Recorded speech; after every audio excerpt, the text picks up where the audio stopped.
Sorry about that interruption, guys. Now let us continue. Pyro, you shall continue playing. That was a call from one of Substance girlfriend.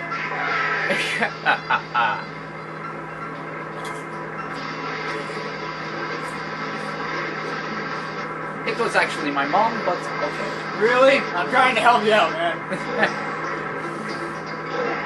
Alright, fine, now you know. Ladies, Wonder Substance is available. So is Pyro. Pyro wants a woman! I still want a woman! That was hilarious. He just shot you down. Not this woman! Not this woman! Oh shit! No! Vampire bites! Vampire bites! Vampire bites! Yum! Nom nom nom. Go away, Edward Collins. I remember when they had like the McDonald's commercials for like Team Edward. That was stupid. Like Team Edward and Team Jacob, and like these old ladies would come up and steal like an Edward ring or something, like Team. No, Jacob. Jacob. And then like she would like look over it, and then she would like exhale.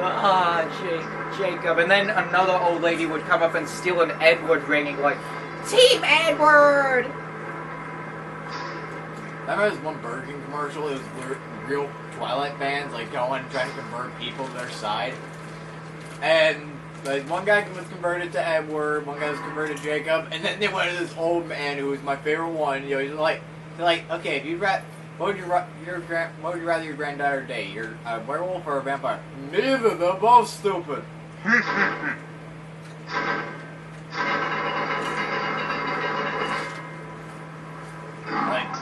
The old man was the best part about that commercial.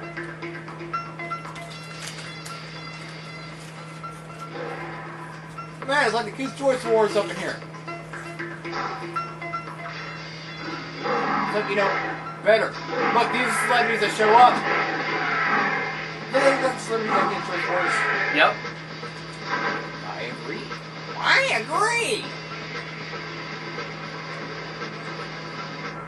Oh, by the way, Pyro, Huh? you're gonna love this. Did you know that they made a Fantastic Four movie in the 90s? Wait, what? I think it was made around the same time as Captain America, I think. That was the 90s apparently the first attempt to turn superhero movies into, you know, good movies. And then they did. X-Men was the first one to be successful. Mr. President. Thanks. That was the best line of the movie. Worst line of the movie. But that's what made it the best. It's one of those movies that's so bad, it's a good thing to see a bad movie night for. It's good. It's fun to watch when you're drunk. Yeah. And where's Jeremy John? Yeah, no, it's a party. But still, it's the epitome, again by Jeremy Johns, it's the epitome of dog shit. It's okay to reference a YouTube celebrity if you mention who they are. We love you, Jeremy Johns! And your Star Critic, and PewDiePie, and Nicodoshi. Now we can reference all of them. Ha ha ha ha ha. What does some say? Say a line for one of our favorite YouTube celebrities. Let's see now, Oh, I got one. Hello, I'm not doing that. I remember it so you don't have. I play it so you don't have to. Ha! Actually, that's the angry video game nerd's job. He's the angry video game nerd. He's Atari Sega nerd. I've never watched him. I have a couple of times. Any good? Kind of. Did you know that he, you know how, before him and the Nostalgia Critic had that big old falling out with each other before? Oh, it's like a fake route, wasn't it? Yeah, it was. To get more viewers on both sides. Yeah. Did you know that, their competition was, the Nostalgia Critic reviewed a very bad nostalgia game, and the angry video game reviewed it? I watched the entire saga. Yeah, Nostalgia Critic did, like, Baby's Kids, the game, and... Ricky won for the angry video game nerd.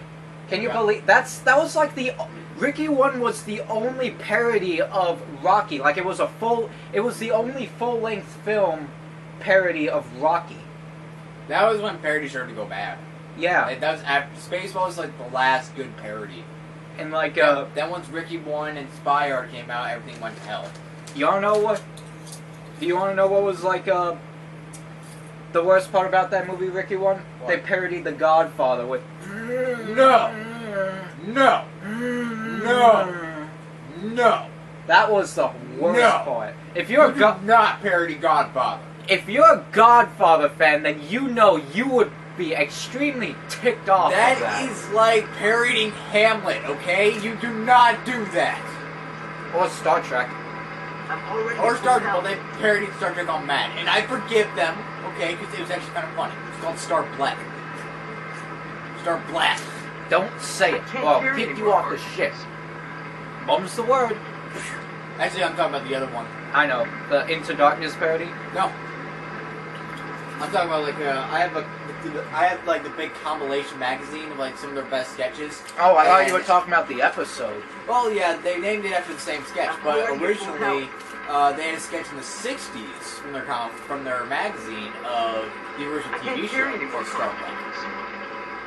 So I have the very first sketch. I had the very first Star Trek parody, a copy of the very first Star Trek parody ever made. Malcolm in the Water. Yeah. It's a reprint, but still.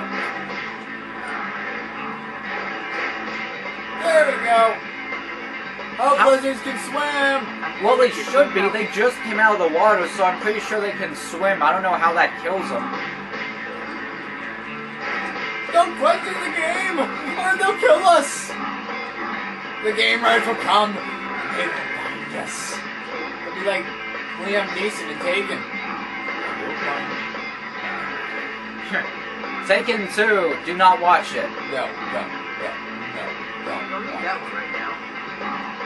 I kept saying it's probably gonna. I love Taken and I love Liam Neeson, but I kept saying it's going to be an unnecessary sequel. And no one believed me. That's what a lot of people said about this one movie, Monsters University. A lot of people were saying that it was an unnecessary sequel, like prequel. Yeah, like a prequel, sequel, whatever, like something that no one wanted. But it turns out it got more reviews this summer than any of the other movies, like Man of Steel, World War Z. It's okay to make an unnecessary sequel or prequel if you know what you're doing. Like, if you know what you're going to do and it's not just a cash. Taken 2 was a pure cash. Because it was bad. The writers did not know what the fuck they were doing, so it was bad. Like, the thing is, Man of Steel almost failed. Like, I'm not saying it did fail, I'm saying it almost failed. It didn't, it got like over, how much was the budget? Like 1 million? 1 billion? Like, how much box office hits did it get? They got $500 million. So that should be enough for a sequel, you know? It's definitely enough. It was successful, so... Okay. Apparently, it didn't get very good reviews. It got some good reviews, but also got some bad reviews. It was one of those like it, hate it movies. But hey, no matter what anyone says, it was successful. I'll admit there were a couple disappointing things here, but other than that, it was a good movie. Like, I really did not mind the action scene. Like, that's what everyone was complaining about. That's what people were complaining about with the action scene, but to be honest, I liked it. It was like 80% action, I'll admit. I didn't mind it. 80%.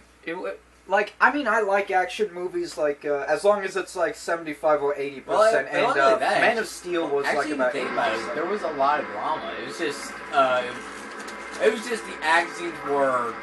The action scenes themselves were overused, but in a way, there weren't that many action scenes. There were like 3 really long action scenes. You gotta activate the other switch, but yeah, I know what you mean. Thing is, more than a billion action scenes, there was just really long action scenes. So, okay.